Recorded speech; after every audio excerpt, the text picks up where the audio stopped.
Après les critiques que la France a subies ces dernières semaines, il y a la campagne du boycott. Quelle est votre réaction vis-à-vis de cette campagne de boycott? Elle est indigne et je la condamne.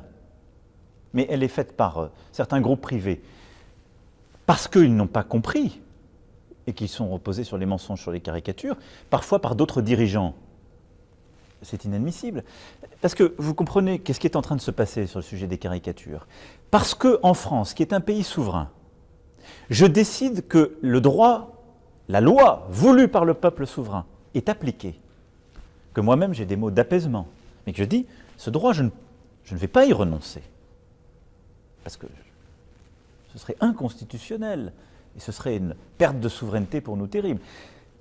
Pour cela, parce que les gens confondent cette position, qui à mon avis est inattaquable, avec le fait de les soutenir, ils se mettent à attaquer un État. Mais je le dis aussi à beaucoup de dirigeants. En France, la presse est libre. Dans beaucoup de pays qui ont appelé au boycott, il n'y a plus de presse libre.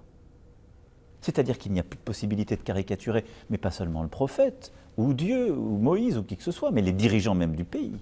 On fait parfois la caricature de dirigeants étrangers, pas du pays où l'on vit. Parce qu'on a cassé les mains des caricaturistes ou des dessinateurs. Parce qu'on a parfois tué des journalistes, ou qu'on les a mis en prison. Ça n'est pas le cas de la France. Et donc quand un journal en France dit quelque chose, ça n'est pas la position du gouvernement. Et décider du boycott d'un pays, d'un peuple, parce qu'un journal a dit quelque chose dans notre pays, est fou.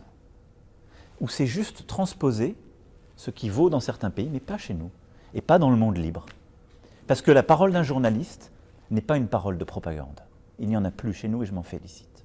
Vous craignez des répercussions sur les Français à l'étranger, sur les sociétés françaises à l'étranger? Et je pense que tous les dirigeants politiques et religieux qui ne condamnent pas avec la plus grande clarté toute forme de violence à l'égard de la France, qui est un pays de liberté et de lumière, prennent une responsabilité, parfois directe, en tout cas indirecte, certaine, sur les violences qui seraient commises à l'égard des Français en France ou à l'étranger.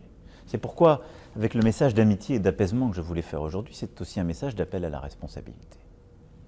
J'ai vu trop de gens, ces derniers jours, dire des choses inacceptables sur la France, corroborer tous les mensonges qui étaient dits sur nous, sur ce que j'avais pu dire, et être les complices tacites du pire.